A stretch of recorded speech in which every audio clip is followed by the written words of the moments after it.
So if you enjoyed this video and want to see more content like this on the channel, you can show your appreciation by clicking on the PayPal link in the description box, and you can donate any amount that you feel is equivalent to the value of this video.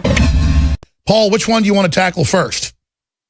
Let's talk about the terror attack, Alex, because that's what I've been covering today.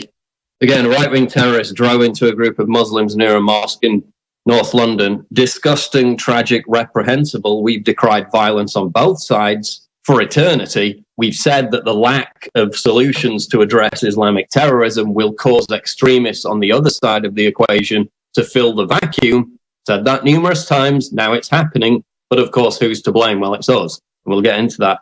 But like you said, Alex, I thought the proper way to respond, the reasonable way to respond to terror attacks was just for everybody to love each other and unite and tweet pray for hashtags, light candles, arrange pop concerts, sing Don't Look Back in Anger. I thought that was how we were all supposed to respond to terrorism. Strange, Alex, that today nobody on the left is responding in that way. They're calling for new laws. They're calling for Tommy Robinson to be arrested as a hate preacher. They're calling for me to be deported, even though I'm a British citizen. Doesn't quite work out. They're calling for Katie Hopkins to be arrested.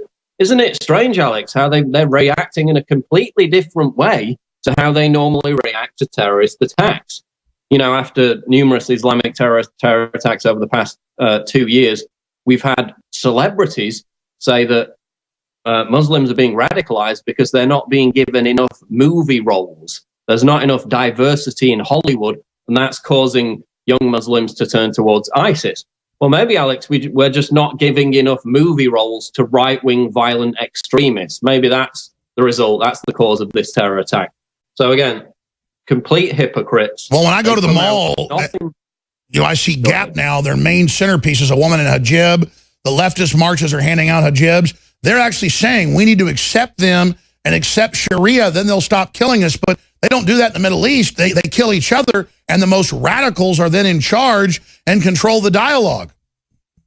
No, exactly. After every single Islamic attack, they blame us because they say we might offend Muslims who then might become terrorists. Well, one, that's the bigotry of low expectations. You're saying that random Muslims will just turn into terrorists because they're offended. And two, again, it's the hypocrisy, Alex. They're trying to equate this threat of right-wing terrorism, which we decry, right? The right disavows its fringe violent extremists. The left doesn't. You saw they were celebrating after the attack on Scalise last week. Every single time there's an Islamist terror attack, they make apologies for it. They stick their heads in the sand. And let me tell you, Paul, it's creepy watching a bunch of mainly old New Yorkers that look completely wimpy. I'm not bashing old folks. A lot of old folks are really tough and awesome if they're patriots, but liberal old people, all chicken-necked, all weird, wearing their rainbow shirts, clapping and getting off on the simulated murder of Trump. It's just, they're such hypocrites. They're such frauds. They never stick by anything that's logical, and they are just lusting after violence. Exactly. And I mean, the heart of it is they use Muslims, they use minorities, brown people as human shields for their argument because they have no argument. They can't defend logically their argument on anything. So they just grab an ethnic minority and put them up in front and say, well, if you're attacking that person, then you're a racist. And before we even get to having an argument. But here's the fact.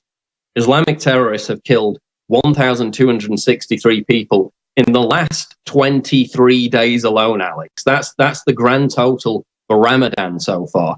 So for people to take these sporadic right-wing terror attacks, which are deplorable and we disavow them, and make any kind of comparison to the mechanized industrial bloodshed carried out in the name of Islam on a daily basis is intellectually dishonest and crass. Just in the time we've been discussing this today, 2 more Islamic terror attacks in Europe. One in Paris, a guy tried to blow up some police in a vehicle.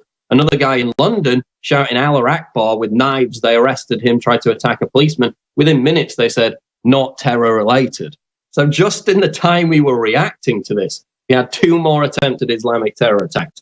To make any kind of comparison is completely dishonest. But again, if you leave that vacuum, if you don't have actual solutions and border security, deporting terrorists, then it's going to create a vacuum for actual extremists on the right who become desperate and try to fill it. And then that's going to be the clash of civilizations. Most people don't know.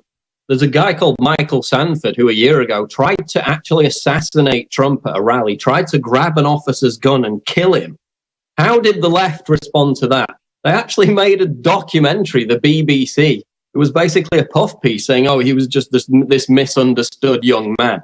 Literally tried to gun down Trump in cold blood. That's just one example of many. They always lionize and justify violent extremism time after time after time.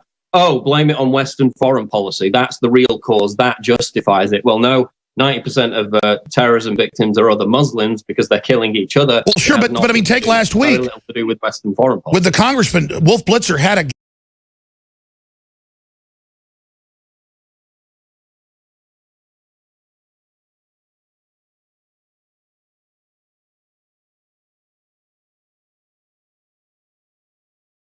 guest on saying this guy wasn't evil, he was just upset, and Wolf Blitzer didn't even disagree with him and justified it. I mean, these people are openly trying to prosecute terror and violence against us and are pushing people to do it. At what point, we haven't attacked offensively. At what point does defense become offense and these people start getting gunned down? I mean, I don't want that to happen, but if they're pushing violence, it's going to start. Literally calling for Tommy Robinson to be targeted as a hate preacher. Okay, the difference is Tommy Robinson doesn't get up for 10 years in a mosque and celebrate ISIS terror attacks. He doesn't go and tell people to go and carry out violent attacks against anyone. We're calling for solutions that will end terrorism across the board.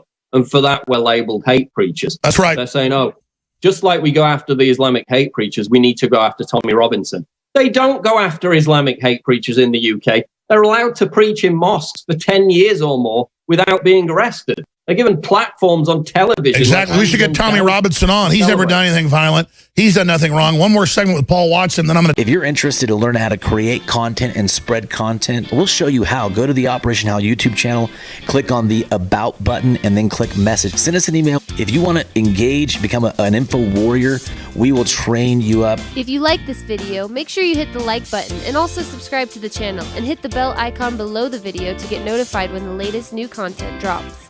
Keep us in your prayers. We get a lot of resistance for putting these videos out, but to Yahweh be the glory.